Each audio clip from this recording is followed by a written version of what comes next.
George Bernard Shaw once said that progress is impossible without change, and those who cannot change their minds cannot change anything at all in this life. Meet Marcus, an architect whose life is defined by the rigid safety of straight lines and the predictable coldness of modern glass and concrete office structures. He designs buildings that are technically perfect and never criticized, yet they are devoid of soul, failing to leave any lasting impression on the human spirit. In this hollow cage of perfection, Marcus has become a ghost of his own ambition, trapped within the very walls of safety he built for himself. Outside, the world moves in a frantic blur of light and steel, a city of monumental glass towers that look identical from London to Tokyo's heart. He looks at his reflection and sees a stranger, a man who has traded his creative fire for the comfort of a steady yet unremarkable career path. The silence in the office is heavy, broken only by the rhythmic hum of cooling fans and the faint, lonely ticking of a clock on the wall. He is the architect of the invisible, building structures that offer shelter but provide no warmth to the hearts of those who must live inside them. Every day is a repetition of the last, a cycle of safe choices that keep his world small, quiet, and tragically free from any creative risk. Marcus is the master of the safe harbor, but he has forgotten that ships are not built to stay forever within the calm, protected waters. The change begins with a single folder, a dusty relic from a forgotten era that lands on his desk like a challenge from the ancient past. Inside are the ghosts of Yanaka, an old district of Tokyo where history breathes through cracked wood and moss-covered stones in the quiet, narrow alleys. The instructions are clear. Modernize the area with glass and steel, tear down the old, and replace it with the profitable efficiency of the new. But as Marcus looks at the images, something stirs within him, a strange connection to these fragile structures that have survived the relentless march of time. Safety is a seductive darkness that protects you from the pain of failure, but it also blocks the light of true inspiration from your soul. When he accepts the project to renovate the Yanaka district, Marcus does not realize he is holding the key to his own internal prison cell. He begins to see the cracks in his own philosophy, wondering if the perfection he pursued was merely a shield against the beauty of the imperfect. This project is not just a job. It is a summons to step out of the shadows and face the messy, beautiful reality of human heritage. He leaves the safety of his glass tower, heading toward a place where the walls have stories to tell and the wind carries the scent of cedar. The journey into the heart of Yanaka is a journey into himself, a path that will force him to redefine what it means to truly build. Entering Yanaka feels like stepping into a living painting, where the golden hour light dances on surfaces that have witnessed a century of human life. He tries to use his precision tools, but the laser struggles with the organic curves and the honest imperfections of the ancient wooden structures around him. For the first time in years, the numbers do not add up, and the straight lines of his mind fail to map the soul of the space. He stops to watch an old carpenter, whose every movement is a testament to a lifetime of patience, craft, and deep respect for his materials.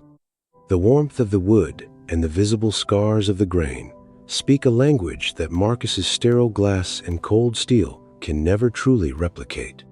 He realizes that his pursuit of perfection was actually a mask for fear of judgment, fear of rejection, and fear of showing his own vulnerability. The environment is telling him that true beauty lies in the struggle, in the aging, and in the marks left by time and human hands. He looks at his portfolio and sees a wasteland of safety, a collection of structures that protect the body but leave the soul shivering in isolation. In a moment of clarity, he begins to destroy the maps of his old life, tearing away the rigid frameworks that have kept him small. The wall around his art is finally crumbling, revealing a terrifying yet liberating emptiness that he must now find the courage to fill with truth. He walks among the ancestors, realizing that architecture is not about defying time, but about dancing with it, acknowledging that all things must eventually fade. The fear is still there, but it is no longer a paralyzing force. It has become a fuel, a signal that he is finally close to something. Nature does not seek the straight line, yet it is perfectly balanced. Marcus begins to understand that harmony is far more important than mere symmetry. The architect of the soulless is dying, making room for someone who can see the poetry in a weathered wall and the music in shadow. He is ready to build again, but this time he will not use a computer to hide his heart from the world he is creating.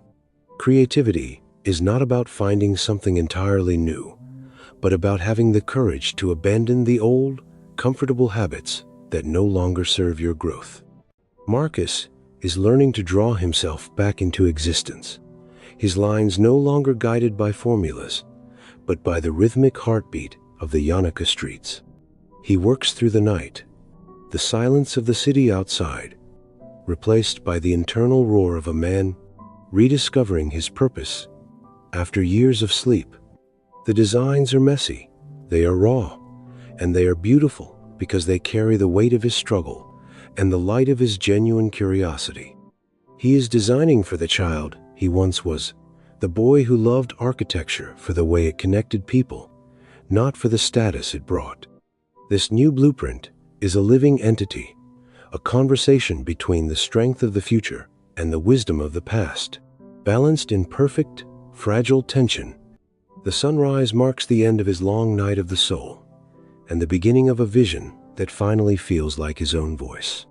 He has stopped trying to be the best and has started trying to be the most honest, and in that honesty, he finds true creative power. Every line on the page is a prayer for connection, a bridge built between the isolation of the modern mind and the warmth of community. He is no longer just an architect. He is a storyteller, using the language of space and material to recount the history of a people's resilience. The path of the artist is paved with the failures they had the courage to embrace, leading them toward the one truth they cannot deny. He is reclaiming his heritage, not by copying what was, but by evolving it into something that can withstand the pressures of the modern world. The design breathes, it respects the land, and it honors the ghosts of Yanaka, while providing a vibrant, light-filled stage for the future generations. He is ready to face the world again, no longer hiding behind a screen, but standing tall behind the conviction of his own artistic vision. The cage has been opened from the inside, and the architect of the soul is finally ready to show his face to the light of day. He enters the arena of judgment, not with a digital presentation, but with the raw, tangible evidence of his own transformation and his deep labor. When you dare to break the wall of safety, the world is forced to look at you with new eyes, and the air changes around you. They see a building that doesn't just occupy space, it creates an experience, a structure that seems to grow naturally from the very earth itself. His design is a declaration that beauty lies in the cracks, and that the greatest value is found in the courage to be truly oneself. The silence that follows is not one of rejection, but of awe, as they witness the return of a master who has finally found his soul. He is no longer asking for permission to exist. He is showing them a world they didn't know they were missing in their pursuit of profit. This building is a manifesto against the boring, a shield against the mediocre, and a lighthouse for those lost in the sea of modern sameness. He has won, not by playing the game of safety, but by changing the rules and inviting them into a more meaningful and beautiful reality. The architect of the soul has arrived, and the landscape of the city will never be the same again because of his singular, brave vision. Standing on the heights of his own creation, Marcus finally understands that the only true safety is found in the constant pursuit of artistic growth. His building is a beacon in the night, a reminder that we do not have to sacrifice our history to build a future worth living in. Are you building the masterpiece of your own life? Or are you just tracing the edges of a circle that keeps you safe and small? The shadows of safety are comfortable, but they are also where dreams go to die. Don't be a soulless architect of your own precious existence. The darkness of safety is a quiet death. Be brave enough to crack your own walls, for that is how the true light finally gets in.